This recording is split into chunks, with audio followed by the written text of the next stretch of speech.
Alexandre Devoise a eu, et a encore, une vie bien chargée. Entre sa matinale sur Chéri FM et la présentation de Téléshopping sur TF1, il a peu de temps pour lui. Une matinale à la radio, une émission quotidienne sur TF1. Alexandre Devoise a un emploi du temps bien chargé. Entre deux enregistrements, l'animateur nous accorde une interview à la douce savoir estivale et fait au passage un point sur sa vie. Confidence.gala.fr, à l'époque vous aviez hésité à reprendre Téléshopping. Aujourd'hui, cela fait 11 ans. Comment êtes-vous parvenu à vous approprier l'émission, Alexandre Devoise? Oh bah oui. Avec Marie-Ange, ça roule et je ne suis toujours pas lassé de l'émission.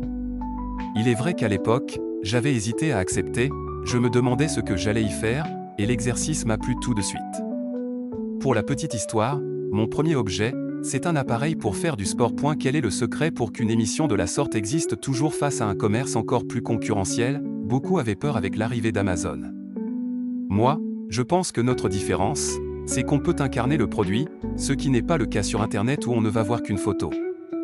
L'autre force, c'est qu'on a déjà une clientèle qui nous est fidèle. Comment sont choisis les articles présentés?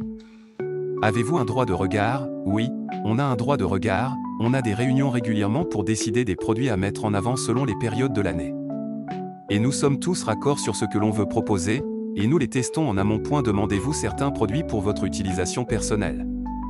J'achète certains produits, mais évidemment, on a une petite ristourne collaborateur. Radio, enregistrement Téléshopping.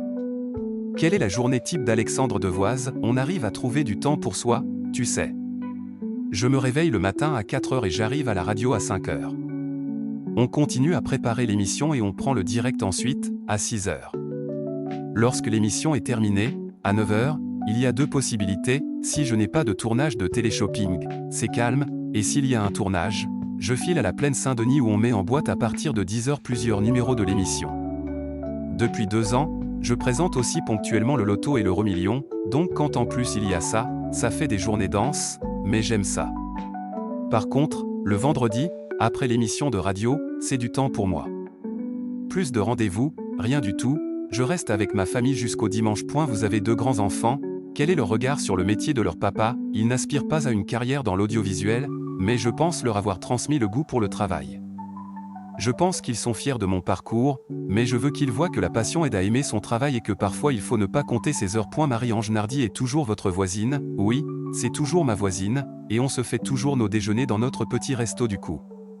Nous ne sommes pas fourrés ensemble tous les jours, mais on se voit de temps en temps. On se croise même au marché le dimanche. Justement.